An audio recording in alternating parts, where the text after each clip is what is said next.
Y nuestros panelistas e invitados son una combinación clave por la 92.9 FM. La clave me escucha. Almuerzo de negocios, el ambiente perfecto para disfrutar un break de su trabajo y degustar de una exquisita oferta gastronómica es en Restaurante El Cid del Hotel Sheraton Santiago. De lunes a viernes de 12:30 a 15:30 horas. Reservas al 222-335.000 o en sheraton.com/Santiago. Pensando en viajar, ya tiene su boleto de hotel, no olvide su asistencia en viaje.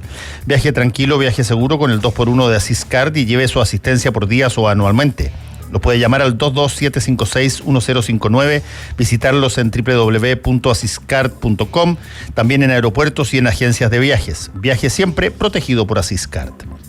Batería Hankook tiene lo mejor de la tecnología coreana, 100% libre de mantención y la mayor cobertura de garantía en el mercado con una calidad superior y un rendimiento excepcional. Batería Hankook es su punto de partida. Busque su punto de venta más cercano en bateriahankook.cl.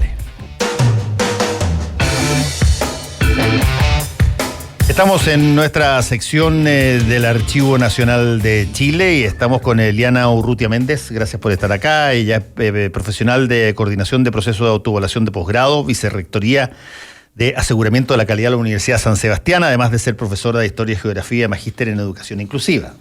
Así que, harto título.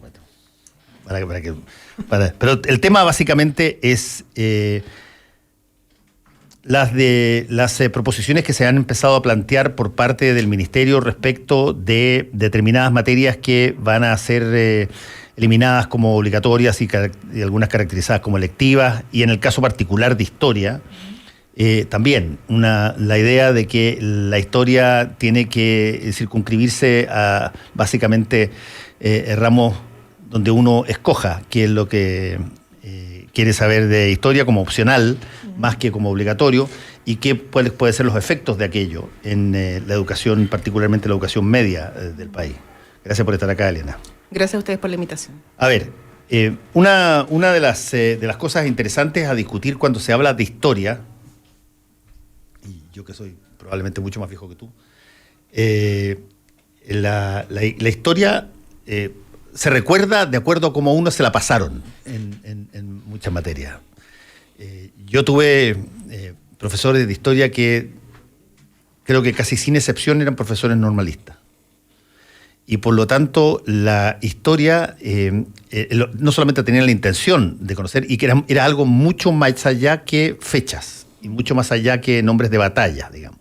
Había la intención, porque estaba adosado de alguna manera también a los cursos de educación cívica y cuando se discutía algún periodo de la patria, se asociaba también a determinadas cosas que se habían creado durante ese proceso, y tú, más aún, había un profesor que te salía a mostrar a la calle.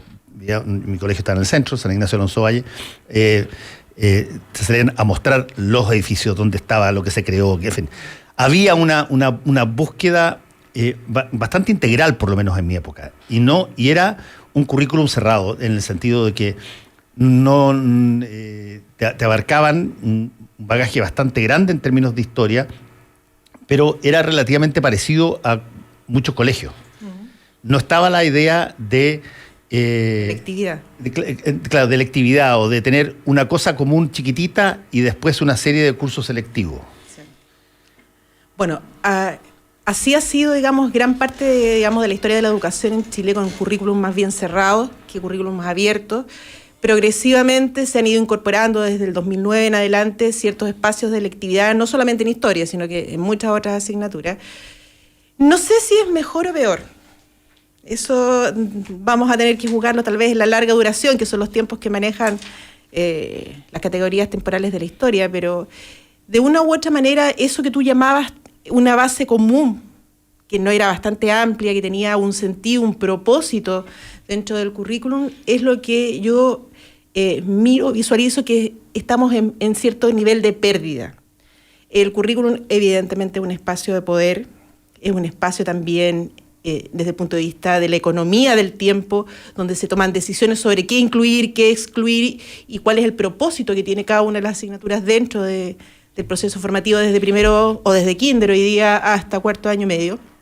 Sin embargo, en el campo específico de la historia, hoy día vemos que cada vez se va reduciendo, cada vez se va haciendo, y es mi perspectiva, por supuesto, cada vez más instrumental en función de mediciones o estándares internacionales o las pruebas que tenemos que dar al término de la enseñanza media, como es la PSU. Que una de las cosas que se ha dicho estos últimos días principalmente es la preocupación. No se preocupen, dicen las autoridades, los contenidos están totalmente asegurados hasta segundo medio. Y eso evidentemente responde a la lógica del para qué están asegurados hasta segundo medio, y es fundamentalmente para poder rendir de manera más o menos adecuada una PSU. Ahora, esos recortes en términos de contenido, en términos de presencia, sin lugar a dudas no son inocuos. Es decir, tienen de una u otra manera el propósito de hacer cada vez más funcional la educación, y de una u otra manera, si tú piensas que nosotros hoy día, en buena parte de nuestra población, el único espacio para aprender estos contenidos o aprender estas disciplinas es la escuela.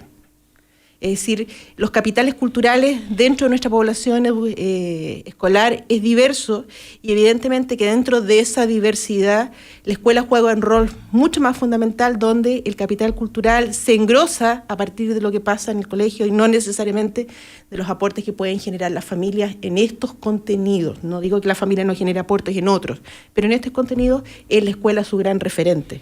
Eso yo creo que es cierto, particularmente en temas como la historia.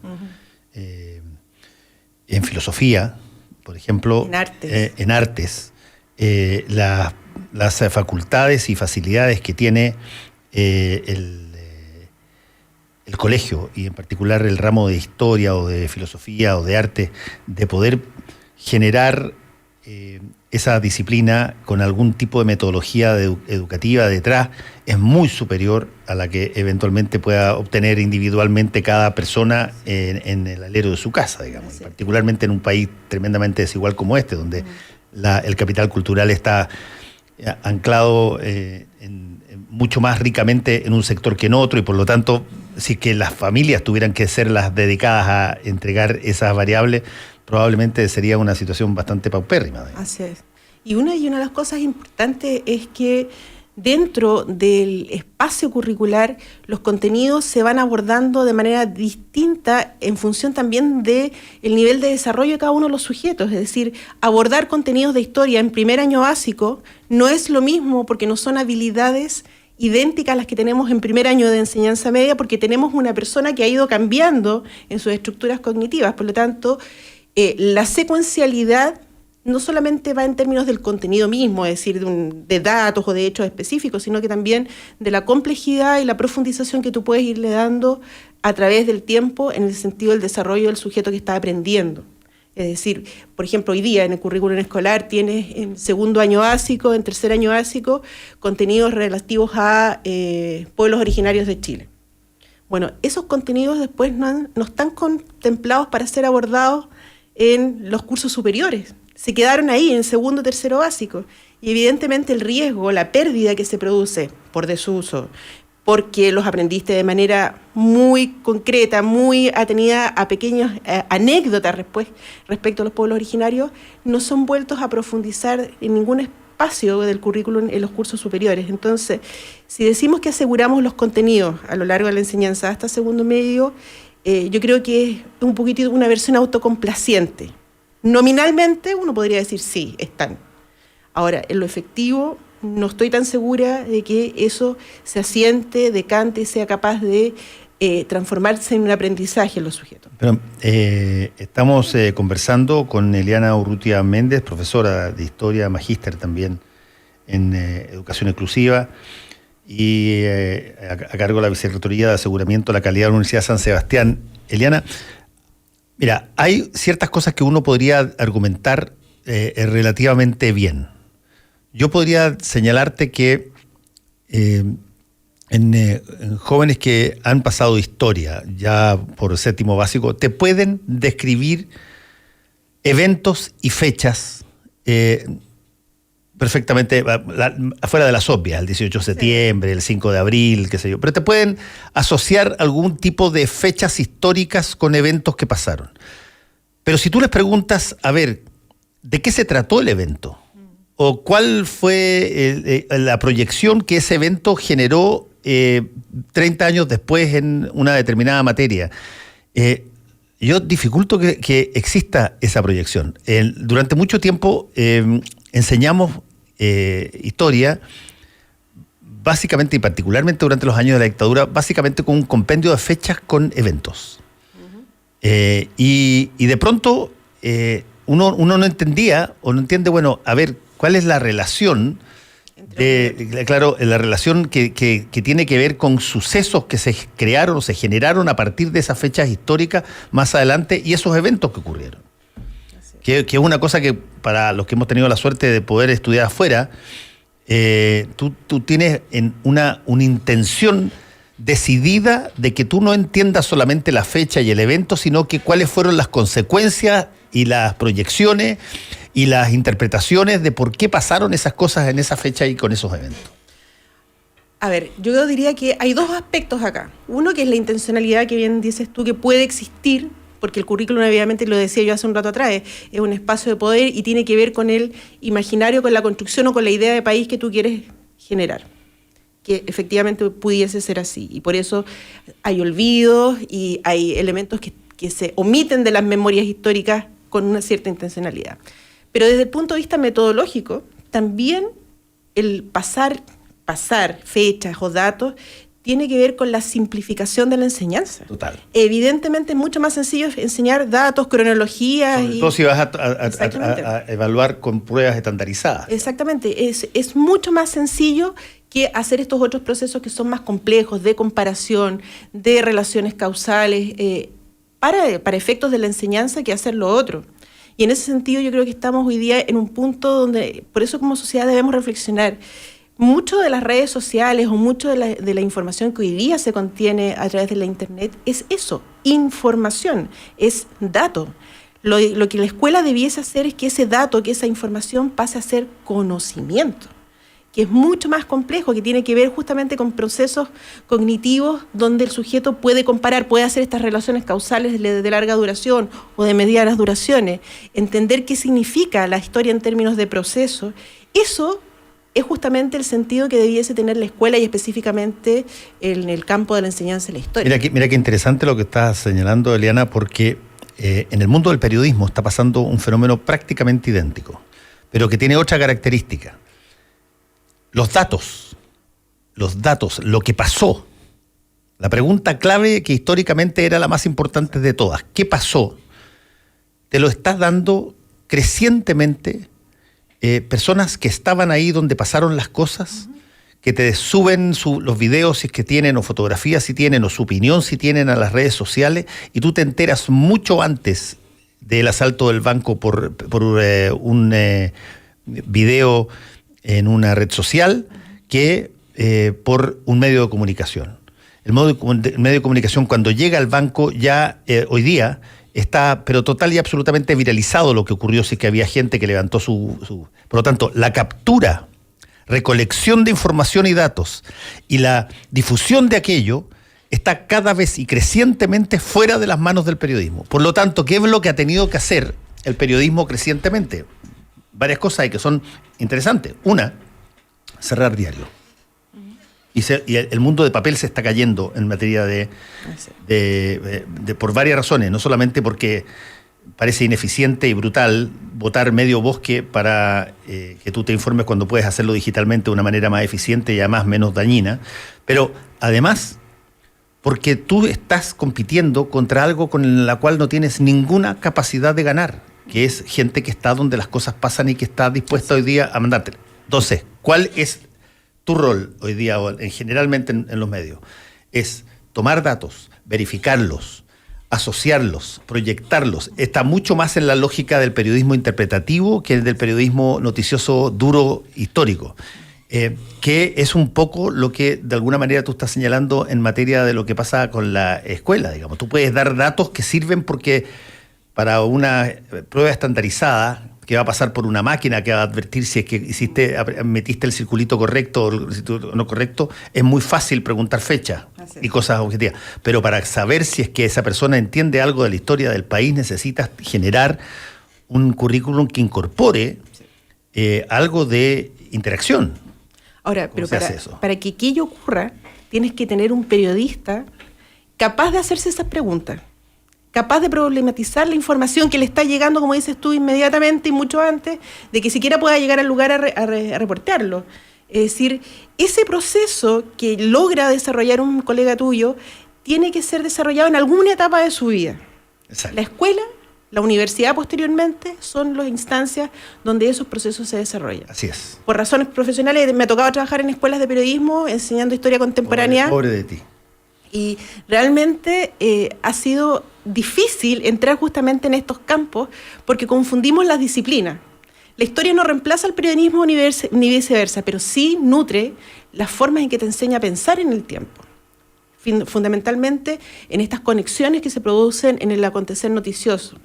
Y ahí hay una responsabilidad importante de nosotros como profesionales de la educación de poder generar profesionales no solamente en el campo de la educación o de la historia, sino que en todas las otras áreas justamente donde se toman decisiones.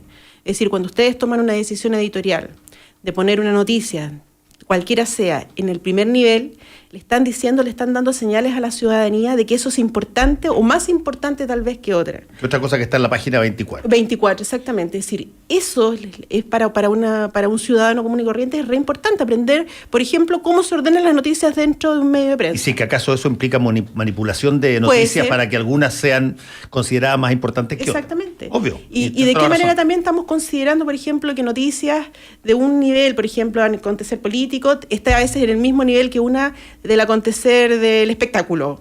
Es decir, es como la sociedad nos estamos mirando. O sea, levantar todos esos códigos parte de lo que debiéramos aprender en la escuela. La historia, la filosofía, las artes, cualquier disciplina debiese ayudarte a generar esos espacios de codificación y transformar la información. Pero miren, ustedes tienen una cosa que yo la encuentro desde el punto de vista de la educación pública hoy día extraordinaria. Es cierto que hay peleas entre chiitas de la historia, de la carrera de historia y personas que provienen de otras disciplinas y que escriben sobre historia. Pero a mí me parece excepcional que haya aparecido una corriente de personas que no son historiadores, pero que escriben de historia. Sí. Que los Jorge Baradit, los Carlos Tromben, qué sé yo, todo ese tipo de personas que toman episodios de aquí a allá, los colocan según sus propios pareceres, sus interpretaciones, pero te empiezan a decir de que este país tiene un bagaje histórico importante y que hay personas por conocer y quizás tienen mejor pluma que los viejos historiadores bueno. Ese fenómeno, que me parece interesante, yo no sé cómo entra a la hora de los electivos en caso de que la historia sea seccionada. Yo creo que los personajes que tú has nombrado, que han sido de repente bien criticados por mis colegas del ámbito de la historia, yo le reconozco dos méritos. Una, que ellos han sido súper honestos en no autodefinirse como historiadores. Por supuesto. Entran desde lo que son. Pero tiene una capacidad que el mundo de la historia todavía no tiene, que es la capacidad de comunicar y de llegar a una audiencia que no es el experto. Es decir, un ciudadano de a pie, un ciudadano común y corriente, no quiere leerse la historia latera que te da con una serie de explicaciones que tienes que pasar 100 páginas para recién poder... No, son capaces de hacer esa síntesis, de comunicar y entusiasmar, en primera instancia, a la ciudadanía o a las personas con estos ámbitos del conocimiento, que son la historiografía. Ahora, desde el punto de vista ya de lo que es la disciplina hoy día en las escuelas, sería interesante incorporar justamente otros contenidos que no son necesariamente historiográficos per se, que nos permiten entender la historia, como es la literatura, por ejemplo, como es las artes, en todas sus expresiones posibles, y que te van permitiendo problematizar la historia y poder analizarla desde un problema hacia las causas, las consecuencias, los datos y los personajes que están apareciendo en esos relatos, en esos problemas. Y en ese sentido, esta lectividad ojalá se situara justamente en nutrir, por ejemplo, a la historia de la literatura o de las artes visuales. Es decir, desde un cuadro tú puedes entrar en un problema histórico, aprendiendo, digamos, aspectos de análisis justamente visual. Y eso haría mucho más rico, mucho más entretenido. Pero eso requiere fundamentalmente profesores bien formados. Bien formados, por supuesto. No puedes tener profesores, que hoy día hay, y eso puede que después me cueste más de alguna crítica, pero hay profesores que manejan los contenidos que aparecen en los textos escolares. A ese nivel están algunos de los profesores. Por lo tanto, necesitas un profesor que tenga un bagaje cultural mucho más amplio, que sea capaz, como decías tú hace un rato atrás, de sacar a sus estudiantes por la ciudad o en el entorno de su escuela y ser capaz de poder establecer un diálogo histórico a partir de lo que está visualizando en la ciudad. Pero para eso el profesor tiene que saber de arquitectura, tiene que saber de planificación urbana. Es decir, hay un montón de elementos que el profesor debiese saber. Necesitamos un profesor, la palabra hoy día está en desuso, pero más egregio, más ilustrado, que pueda hacer todos estos vínculos y todas estas relaciones. Ahora, para eso, en el caso particular de la historia, hay beneficio extraordinario, que igual que en otra disciplina que tú la acabas de mencionar, que es la arquitectura. O sea, para mí, yo no soy arquitecto para nada, y dibujo pésimo, pero yo me recuerdo alguna vez, un muy amigo mío que es arquitecto, que teníamos que caminar varias cuadras hacia un lugar en el centro, y el tipo me dio una charla de media hora mirando los edificios que iban pasando. Este fue, mira, que allá, y la construcción aquí tiene de esta característica, esta cosa, y fue famoso por tal y tal cosa, y hasta que llegó este otro que está acá, y empezó a darme un recorrido por 4 cuadras, qué sé yo, del barrio cívico. Yo quedé total y absolutamente abismado por una cosa, porque tú la ves. En el caso de la historia, también te puede pasar lo mismo porque tienes vestigios de la historia. Pero como la historia se ha pasado históricamente, básicamente a través de textos y con fechas y eventos, cuesta a veces encontrar la riqueza de la historia cuando tú derivas de ahí como tú eres hoy. Bueno, en eso no justamente el problema no se define solo por hacer inclusiones o exclusiones de contenidos en un currículum. También se juega en las estrategias de enseñanza que los profesores despliegan en su escuela, la formación que reciben estos profesores en las universidades, pero también la motivación y el interés que tiene el profesor de autoformarse. Es decir, yo creo que estamos en un mundo donde la formación universitaria es el inicio de un desarrollo profesional, no el término. Por lo tanto, es responsabilidad también de cada uno de mis colegas el poder seguir aumentando ese capital que le permite hacer esto. Déjame preguntarte, Eliana, sobre eso. ¿Cuál es, más o menos, a tu juicio, no sé si tienes la información, pero la tasa de, llamémoslo así, actualización de conocimientos que se genera por parte de los profesores una vez que se han titulado? No tengo el dato exacto y te mentiría, pero yo creo que un profesor no se actualiza más de un 20, un 30% de lo que aprendió en la universidad después. Es decir, salvo, digamos, por la capacidad de formarse, digamos, en programas de posgrado, que ese podría ser un dato importante, que hoy día está sobre el 60% de los egresados que están entrando a carreras de posgrado, pero no necesariamente esa actualización remite específicamente a la disciplina. Mucha de la actualización de los profesores está en el campo de la propia educación, es decir, entendiendo el fenómeno educativo, pedagógico. No del contenido que se enseña. Y los que han hecho, digamos, el camino, digamos, desde la disciplina, han entrado más que nada a la educación superior o a la investigación. Es decir, no han seguido en el mundo escolar.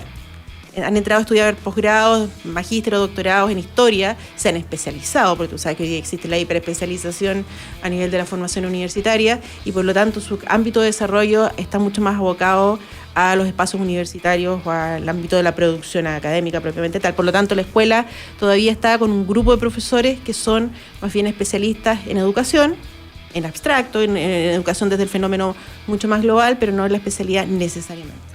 Y la autoformación es mucho menor.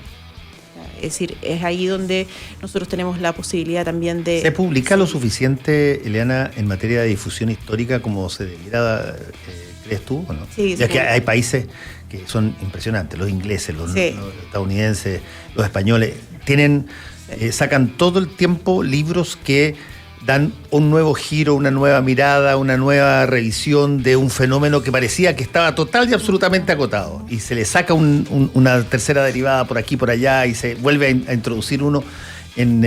cosas que son muy entretenidas, además muy interesantes, y con el lenguaje de la gente, no es un lenguaje duro, frío, de paper, digamos. Es decir, sin lugar a dudas, los ingleses o los norteamericanos que tú mencionaste nos llevan a la delantera lejos. En nuestro país todavía es un poquito más discreta la producción, pero se produce harto.